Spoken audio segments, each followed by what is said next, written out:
Graça e paz, meus irmãos. Aqui quem vos fala é o irmão Fagner. E eu estou aqui para darmos continuidade no seu curso.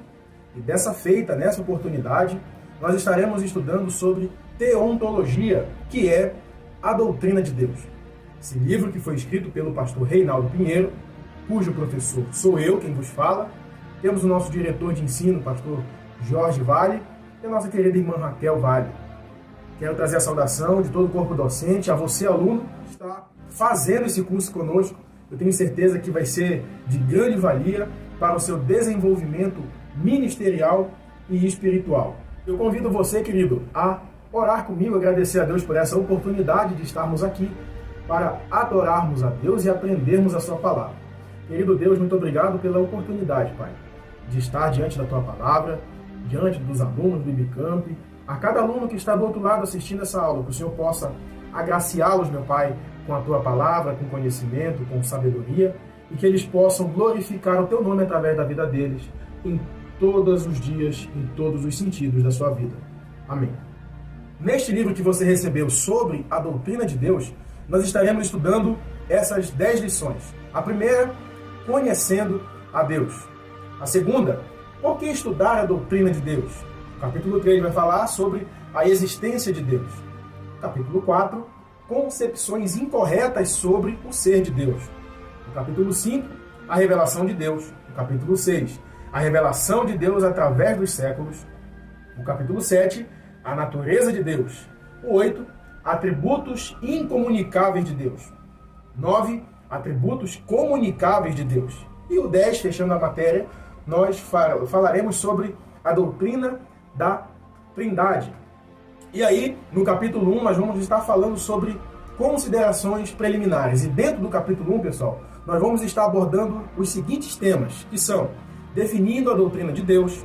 Podemos conhecer a Deus? O que seria conhecer a Deus? O conhecimento de Deus pode ser racional? E aí, para que o seu estudo, para que o seu desenvolvimento ministerial, para que você possa se desenvolver estudando essa matéria, seja por aula online como essa, ou de forma presencial, nós temos algumas orientações para você. Seja organizado, tenha foco e disciplina, desconecte-se do celular, fuja das distrações, estude em local apropriado, anote tudo sempre, leia o seu livro, que isso é muito importante, responda o questionário, e agora é com você. Bons estudos. Pessoal, para nós abordarmos sobre a doutrina de Deus, nós devemos considerar que a doutrina de Deus, ela não se dá na sua plenitude. É uma forma que nós temos apenas de estudar algumas particularidades sobre a pessoa bendita de Deus, aquela que a palavra dá-nos a conhecer sobre ele. Não é de intenção de Deus em momento algum usar a Bíblia para tentar se fazer presente ou provar que ele existe, de forma nenhuma. E nós vamos estudar sobre isso. Então vamos aqui na nossa introdução. A disciplina doutrina de Deus permite o conhecimento de Deus através da sua revelação especial entre os viventes. Por Jesus Cristo, o seu Filho unigênito, a disciplina doutrina de Deus faz parte do bloco de estudos da teologia sistemática, ou seja, seria uma subdivisão da teologia sistemática, que se destina a facilitar, sistematizar, organizar as doutrinas bíblicas que estão pulverizadas pelos milhares de versículos bíblicos para que facilite a compreensão dos propósitos de Deus.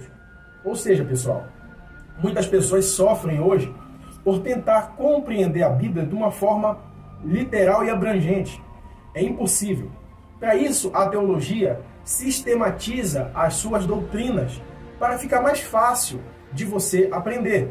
Por exemplo, cada assunto no seu devido lugar, observando a Bíblia como um todo, falando de determinado assunto. Assim você não se perde em determinadas questões.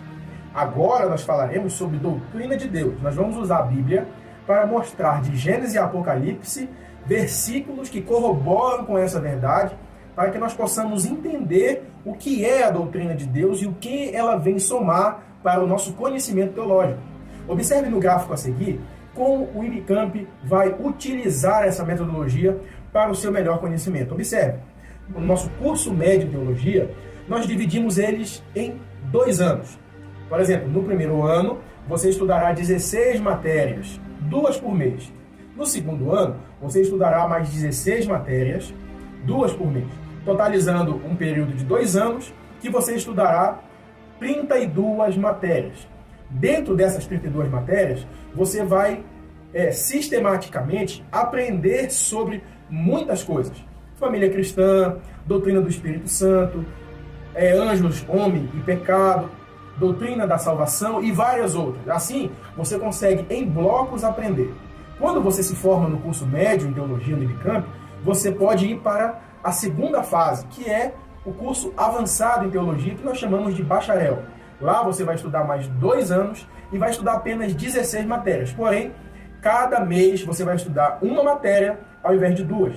Porém, são disciplinas ou assuntos um pouco mais sofisticados, que somente quem teve essa base dos primeiros 2 anos vai conseguir acompanhar com produtividade e com aproveitamento.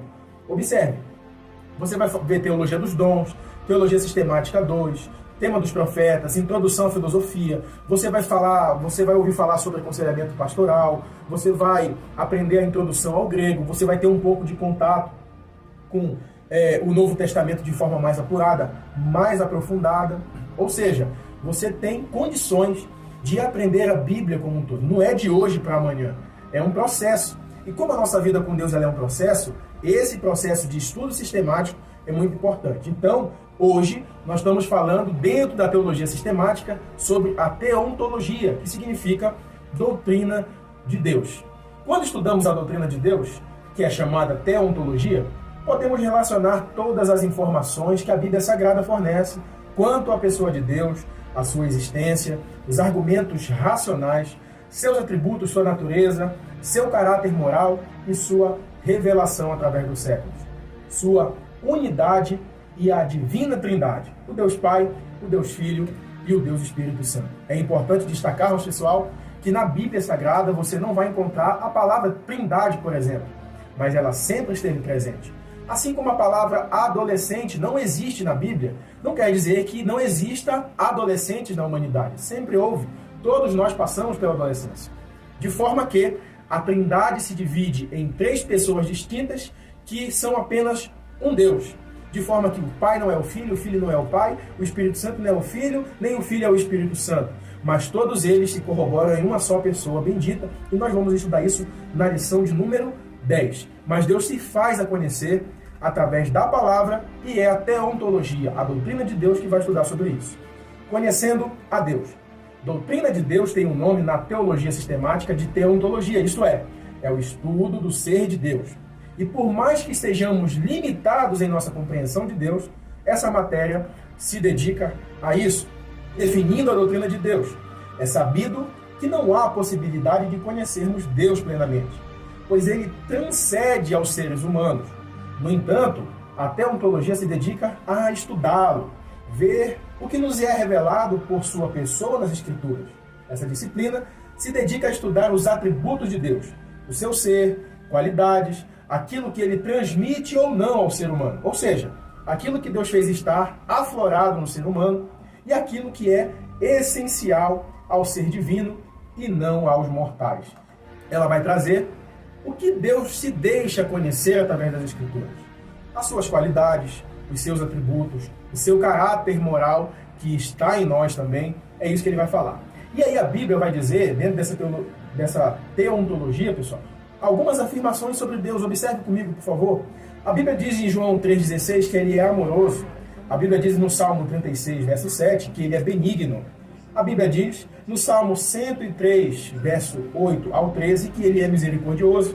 O Salmo 106, 1 fala que ele é bom. O Salmo 92 fala que ele é elevado. O Salmo 92 também diz que ele é eterno. Jeremias 3,12 diz que ele é compassivo.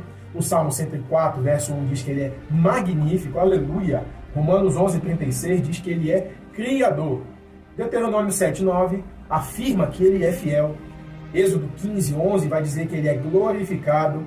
E Deuteronômio 32, verso 4, vai dizer que ele é justo. Esses são apenas alguns versos que vêm falar sobre algumas qualidades de Deus. Observe que são várias partes da Bíblia que vêm destacar algumas qualidades do nosso Criador. Ou seja, a teontologia, a doutrina de Deus, ela vai usar a Bíblia como um todo para afirmar a sua base sobre a pessoa bendita do nosso Deus. Podemos conhecer a Deus? A resposta a essa pergunta é crucial para o prosseguimento de nossos estudos. Pois, se não somos capazes de conhecermos a Deus, não há necessidade então de estudarmos a doutrina de Deus. Pois isto é perda de tempo, visto que estudaremos ou estaremos estudando sobre algo que não se pode conhecer. Assim, é de suma importância uma resposta afirmativa para este questionamento. Para essa pergunta, pode-se dizer que o ser humano é capaz de conhecer algo, coisas verdadeiras sobre Deus, mas não tudo sobre Deus, pois Ele é Deus. Somos capazes de conhecer apenas aquilo que Deus se dispõe a revelar. É fato. Em razão de Deus ser um espírito invisível. 1 Timóteo no capítulo 1, Colossenses no capítulo 1 também. O ser humano apenas pode conhecer aquilo que Deus se propôs a revelar. Muitas pessoas dizem, então, eu não preciso estudar a Bíblia, eu não preciso pesquisar sobre Deus, querer saber sobre Deus, porque Ele é tão infinito, Ele é tão imenso, e eu, como ser humano, não tenho capacidade intelectual de conhecer a Deus. Mas isso é uma falácia, é uma fake news. Por quê? Porque Deus se dá a conhecer dentro das Sagradas Escrituras. Ele se deixa conhecer naquilo que Ele quis se deixar conhecer. Então, eu, como mortal, jamais conseguiria conhecer Deus plenamente, por conta do pecado e por conta da minha limitação humana. Porém, eu posso conhecer a Ele a partir daquilo que Ele quis se revelar para mim. Isso é fato. Como seria então conhecer a Deus? A palavra conhecer e ser conhecido no Antigo Testamento tem um sentido e aplicação bem diferentes no uso cotidiano moderno.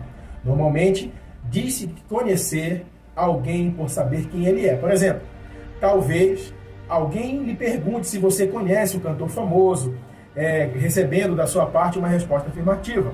Porque para nós, ocidentais, o conhecer tem um sentido de saber quem é. Diz que conhece alguém por vê-lo em um programa de televisão, termos ouvido falar sobre ele, mas a pessoa que faz essa afirmação nunca falou qual indivíduo, não foi à sua casa, não sabe o que gosta de fazer nas horas vagas, não é alguém confidente dele e jamais teve qualquer contato sobre ele. Para nós ocidentais, conhecer de vista, ou ouviu falar, ou alguém tem uma menção da pessoa positiva ou negativa.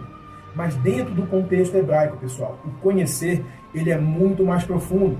Tem a conotação de conhecer de forma íntima. Observe, o significado de conhecer na Bíblia, todavia, o sentido da palavra conhecer na Bíblia é um tanto diferente do utilizado modernamente, como acima referido, de simplesmente saber quem é a pessoa. Pelo contrário, o termo hebraico para conhecer tem um sentido um tanto mais profundo. A palavra conhecer vem do hebraico Yadam, referindo-se a um conhecimento profundo, tendo o sentido de ter comunhão íntima. Ou seja, pessoal, o conhecer brasileiro, aqui do nosso Ocidente, ele é muito pejorativo. Apenas ouvir falar, ou conhecer da televisão, ou ter visto, não é conhecer. Eu sei quem é a pessoa, mas no termo Yadam, no hebraico, vem dizer sobre conhecer de forma íntima. A Bíblia vai falar, em Gênesis, que Adão conheceu a Eva. Esse conhecimento, se vocês me entendem bem, é intimidade, profundidade. É um pacto profundo de íntima comunhão, assim como um marido tem com a sua esposa. Então, conhecer é muito além daquilo que a gente imagina. E a Bíblia recomenda, conheçamos e prossigamos em conhecer ao Senhor, e louvado seja Deus por isso. Outro texto que nos demonstra claramente que conhecer utilizado na Bíblia não se refere ao simplesmente saber quem é, se encontra lá em Amós 3:2, que diz assim: de todas as famílias da terra, a vós somente conheci, portanto, todas as vossas injustiças visitarei sobre vós. Deus conhecia Israel de forma íntima, porque é o povo de Deus, a nação escolhida. Tanto é que Deus disse: eu conheço vocês e as vossas injustiças vocês vão sentir. E aqui eu coloquei duas imagens para corroborar isso. A primeira imagem é o povo sendo levado cativo para a Babilônia. E no segundo, durante a Segunda Guerra Mundial, em 1945 aproximadamente, o povo judeu preso num campo de concentração do nazismo, liderado ali pelo Adolf Hitler. Então, aquela injustiça do povo de Israel, por Deus ter íntima comunhão com ele, falou: eu vou cobrar de vocês. E assim Deus o fez, e o povo de Israel foi cobrado de forma dura com tudo isso. Veja o que o Senhor falou sobre o seu relacionamento com Abraão no momento em que ele decidiu destruir Sodoma e Gomorra. A Bíblia diz em Gênesis 18 e 19 o seguinte: porque eu o tenho conhecido, que é a palavra Yadã, que nele há de ordenar aos seus filhos e à sua casa depois dele, para que guardem o caminho do Senhor, para agirem com justiça e juízo, para que o Senhor faça vir sobre Abraão o que acerca dele tenho falado. Vendo o contexto, entende-se melhor por que Deus ter usado o termo hebraico Yadã neste texto, pois Deus diz no versículo anterior: visto que Abraão certamente virá a ser uma grande e poderosa nação, e nele serão benditas todas as famílias da terra, porque eu tenho conhecido. Ou seja, a promessa a Abraão se estende a todas as famílias da terra. Porém, Abraão foi o patriarca de um povo, em específico, o povo de Israel, os judeus. E você parar para pensar, pessoal, todo judeu é bem sucedido, apesar de todas as perseguições no decorrer da história. O povo de Israel sobrevive até hoje. Muitos povos deixaram de existir e foram eliminados da história. Porém, o povo de Israel permanece até hoje. E a promessa de Deus ao povo judeu é de bênçãos materiais. E está aí até hoje, porque eles têm íntima comunhão com Deus. Deus conheceu aquele povo de forma íntima. E aí, pessoal, ainda em Jeremias 19:4, o Senhor cobra dos judeus que haviam adorado deuses pagãos, que não haviam conhecido. Todavia, como pode alguém adorar um Deus que não conhece? Pode-se argumentar que os gregos adoravam um Deus desconhecido. Está lá em Atos 17:23. Porém, o termo hebraico para o conhecimento em Jeremias se refere a um relacionamento íntimo e profundo, podendo ser traduzido como queimaram incenso a outros deuses que nunca tiveram comunhão profunda e íntima, Yadã. E aí, pessoal, o conhecimento de Deus pode ser racional? Essa é uma pergunta que muitas pessoas se fazem. O conhecimento de Deus pode ser racional? Claro que pode. A Bíblia nos adverte lá em Romanos 12:2, dizendo o seguinte: transformai-vos pela renovação do vosso entendimento, para que experimenteis qual seja a boa, perfeita e agradável vontade de Deus. Ou seja, não tomem a forma desse mundo. Transformem, sejam inteligentes. Transformai-vos pela renovação do vosso entendimento. O nosso culto a Deus, a nossa adoração a Deus, o nosso serviço a Deus, ele tem que ser baseado na razão. Porque nós não somos loucos. Nós não somos doidos. Nós temos que agir com fé, mas também andarmos dentro da racionalidade, da razão, porque isso é muito importante. Muitos acreditam que quando aderem à fé, devem abandonar totalmente a razão, pois são inimigas mortais. Em um termo dualístico, platônico, é fato que o dualismo filosófico moldou a forma de pensar da sociedade. E isso acaba por influenciar o pensamento cristão, pois o dualismo é uma das suas facetas. Entende haver duas forças antagônicas entre si. Por exemplo, luz e trevas, fogo e água, e etc. Esse antônimo do dualismo é muito forte dentro da sociedade. Coloquei duas imagens aqui, por exemplo, o yin yang. Vocês percebem que é uma parte branca dentro de uma parte preta, e tem uma bolinha preta dentro da parte branca, e tem uma bolinha branca dentro da parte preta, dizendo que as duas forças do universo se completam, uma não subsiste sem a outra. Existe o bem e o mal, existe o quente e o frio, tudo é relacionado dessa forma, e isso é muito perigoso, esse dualismo, tá? Platônico. E aí, essa forma de ver o mundo está impregnada em nossa sociedade, e isso acaba adentrando no meio cristão, pois quando aderimos à fé, nascemos espiritualmente e passamos por um lento processo de transformação. Contudo, a transformação de uma cosmovisão pagã para uma bíblica leva anos ou até mesmo a vida inteira. O que isso significa, pessoal? Não é porque você aceitou a Jesus que você, da noite para o dia, vai ter uma transformação radical a ponto de ser irreconhecido. Não é assim. Essa transformação, ela se dá paulatinamente, podendo durar anos ou a vida inteira.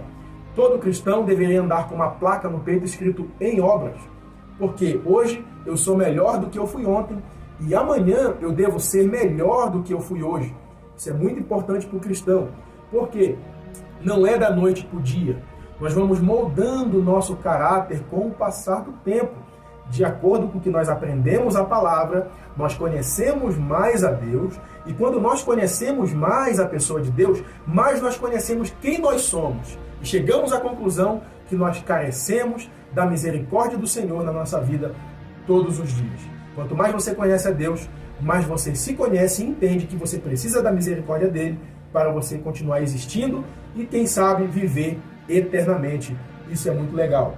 Assim, por conta dessa influência secular, pessoal, desenvolve-se uma visão dualista da fé. Isso é, como se existem duas forças opostas, logo, não pode conviver fé e razão, lei e graça. Se somos salvos, devemos ter apenas bênçãos, não podendo ter dificuldades e etc. Essa é a base da doutrina da prosperidade, da teologia da prosperidade. As pessoas dizem que por você ser cristão, por você ser servo de Deus, você não pode passar fome, não pode ficar sem dinheiro, não pode ficar doente, porque se você ficar sem dinheiro, se você ficar sem alimento, se você ficar doente, é sinal que você não está servindo a Deus corretamente, ou está em pecado, algo está errado na sua vida. Não. Quando Tiago, no capítulo 1, versículo 2, ele diz assim: meus irmãos, têm de grande gozo, grande alegria, por passar por diversas provações. Olha só, é meio esquisito isso, ouvir um versículo desse nos dias de hoje. Mas essa filosofia impregnada na sociedade vem dizer que você deve estar de algum lado. Existe um dualismo, são duas posições. Ou você está em uma ou você está em outra, e dependendo da posição que você tiver, a outra não pode corroborar. Não, o cristão está na graça, está na luz, está salvo, porém ele passa por dificuldade sim. A Bíblia diz que a chuva cai sobre os injustos e os justos. Então, o que vai depender de mim é a forma com que eu lido com as adversidades. Uma coisa é você passar uma luta sem Deus, outra coisa é você passar por uma provação, por uma dificuldade, junto com Deus, conhecendo a Ele através da palavra de Deus. E é isso que você está fazendo aqui no nosso curso médio em teologia do IBCamp, conhecendo a Deus através da palavra. É fato que o ser humano não depende da razão para crer em Deus, visto que a fé não é dependente de um desenvolvimento racional e lógico.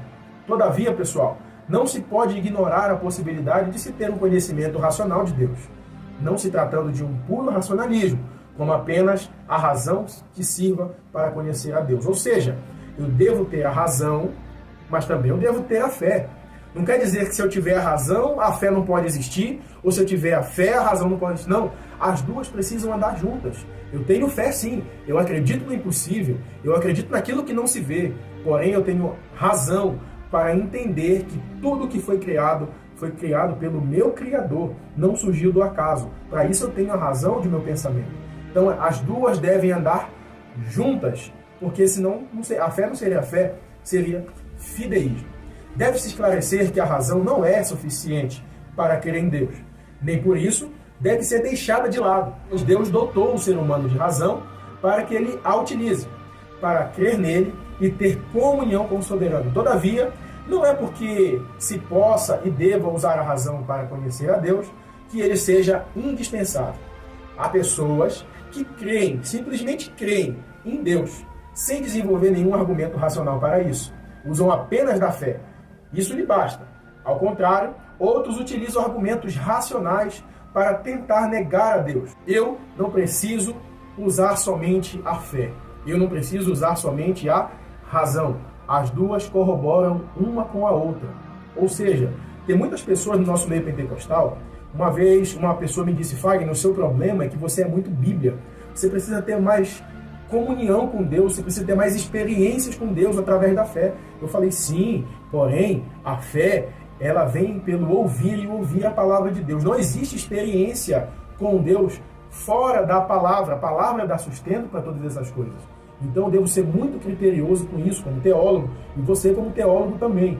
Fé e razão devem andar juntas, pessoal. E por fim, chegando ao final dessa aula, podemos concluir que um conhecimento racional apenas não é suficiente para ter comunhão com Deus. Necessitando da fé, porém, a participação da mente humana é necessária na vida prática cristã de comunhão com Deus. Fé e razão não se excluem, mas devem contribuir para o conhecimento de Deus, visto que ele dotou o ser humano com esses dois instrumentos para que pudesse ter comunhão com ele e crescer no conhecimento, está lá em 2 Pedro 3:18. Ou seja, pessoal, nós chegamos ao final dessa primeira lição afirmando a vocês o seguinte: é possível conhecer a Deus, mesmo ele sendo tão grande e nós tão limitados? Sim, nós podemos conhecê-lo através da revelação especial, que é a que ele deixou ser conhecido. É os recursos que nós temos através da palavra de Deus, através da natureza, podermos conhecer essa pessoa bendita. A fé é inimiga da razão? Não. Eu devo conhecer a Deus pela fé, crer nele pela fé, porque afinal eu não estou vendo ele, mas porém as minhas atitudes, as minhas ações devem ser racionais. Eu não vou pular de uma ponte dizendo assim, eu tenho fé que o Deus vai me segurar ou eu vou flutuar no ar. Não, eu devo ter razão. Existe uma lei chamada gravidade que eu vou me esborrachar lá no chão. Eu não posso tentar a Deus, entenderam? Então, a fé, ela deve existir, deve ser forte, porém a razão deve corroborar com ela em todos os momentos. Assim como um passarinho precisa das duas asas para voar. Você precisa, na sua vida cristã e ministerial, ter a fé e a razão. E assim, na nossa segunda aula, nós estaremos dando continuidade e você é muito bem-vindo nesse curso. Senhor Jesus, nós te agradecemos por essa aula, nós te louvamos pela tua palavra, que o Senhor possa se revelar a nós, ó Pai, através da tua palavra e desse curso médio em teologia. Continue abençoando o nosso corpo docente, a nossa diretoria e todos os alunos do Bicamp para a glória do teu nome. Amém. Até mais, meus queridos. Deus abençoe.